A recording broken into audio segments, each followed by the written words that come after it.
एक घने जंगल के बीच एक शानदार शेर रहता था जिसका नाम शेरू था। शेरू अपनी शौर्य और ताकत के लिए पूरे जंगल में मशहूर था, लेकिन एक बात उसे हमेशा परेशान करती थी, उसका अकेलापन।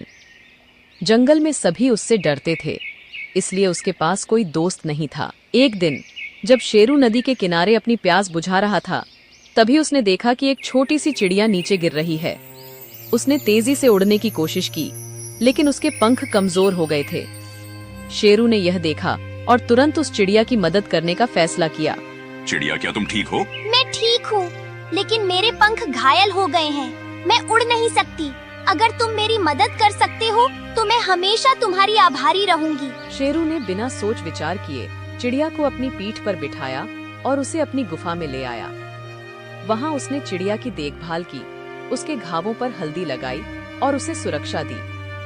कुछ दिनों के बाद चिड़िया बिल्कुल ठीक हो गई। शेरू भाई, तुमने मेरी जिंदगी बचाई है। मैं तुम्हारी यह आभारी रहूंगी। अब जब भी तुम्हें मेरी जरूरत होगी, बस मुझे याद कर लेना। मुझे दोस्ती में आभारी होने की जरूरत नहीं है चिड़िया। तुम मेरी दोस्त हो और मैं अपने दोस्तों की हमेशा मदद करता हूँ। इसी तरह शेरू और चिड़िया के बीच गहरी दोस्ती हो गई। अब शेरू को अकेलापन महसूस नहीं होता था। चिड़िया उससे हर दिन मिलने आती थी और दोनों मिलकर बातें करते, हंसते और खुश रहते।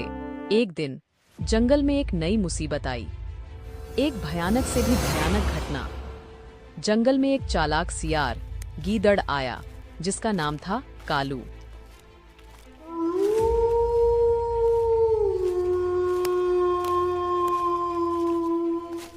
कालू एक चतुर और धोखेबाज प्राणी था। उसका मकसद था जंगल के सभी प्राणियों को बेवकूफ बनाना और उनके खाने पर हाथ साफ करना। ही मेरा मकसद एक ही है, चिन टपक दम दम। कालू ने देखा कि जंगल का सबसे मजबूत और समझदार प्राणी शेरू है। उसने सोचा, अगर शेरू को मैंने अपने जाल में फंसा लिया तो बाकी सभी को बेवकूफ बनाना आसान हो जाएगा।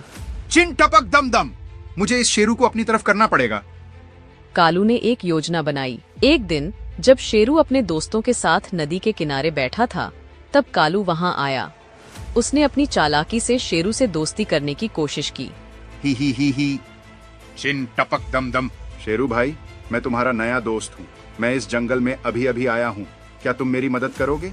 नई दोस्ती हमेशा स्वागत योग्य होती है, लेकिन याद रखना, दोस्ती विश्वास पर टिकी होती है।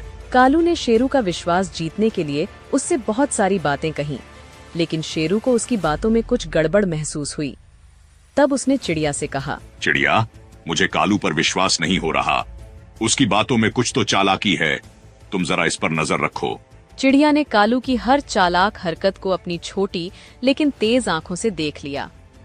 उसने देखा कि कालू जंगल के सभी प्राणियों को धोखा दे रहा है और उनका खाना चुरा रहा है। शेरू भाई, तुम ठीक कह रहे थे।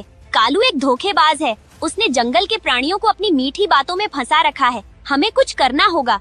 शेरू ने फैसला किया कि अब वक्त आ गया है कालू को उसके कर्मों का अंजाम दिखाने का। उसने अपने सबसे मजबूत दोस्त हाथी मोती को बुलाया। मोती जंगल का सबसे बड़ा और समझदार प्राणी था। मोती भाई, कालू जंगल के प्राणियों के साथ बुरा कर रहा है।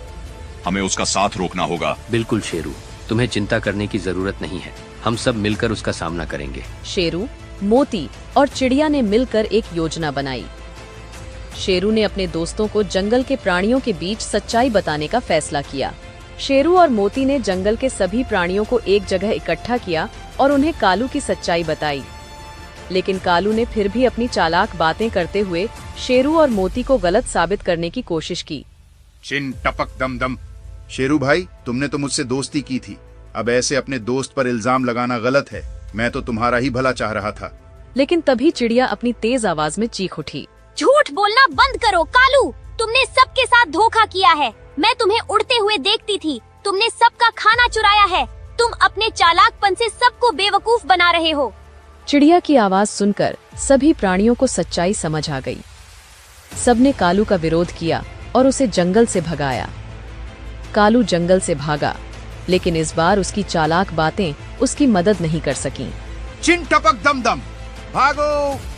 जंगल के सभी प्राणियों ने शेरू, मोती और चिड़िया का धन्यवाद किया। शेरू को समझ आया कि कि दोस्ती सिर्फ ताकत और समर्थन में नहीं, बल्कि सच्चाई और विश्वास में भी होती है। दोस्तों, आज मैं समझ गया हूँ कि असली शक्ति सच्चाई और विश्वास में होती है। कालू जैसा चालाक प्राणी कभी जीत नहीं सकता जब तक हम सब एक साथ मिलकर सच्चाई के लिए खड़े हैं।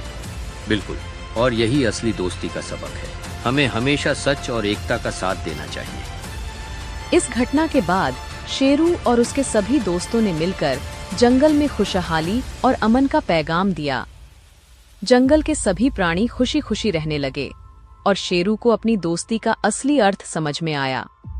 उसने अपने नए दोस्तों के साथ अपना जीवन खुशहाल से जीना शुरू किया और इस तरह जंगल का यह किस्सा खत्म होता है, जहां दोस्ती, विश्वास और सच्चाई की जीत होती है।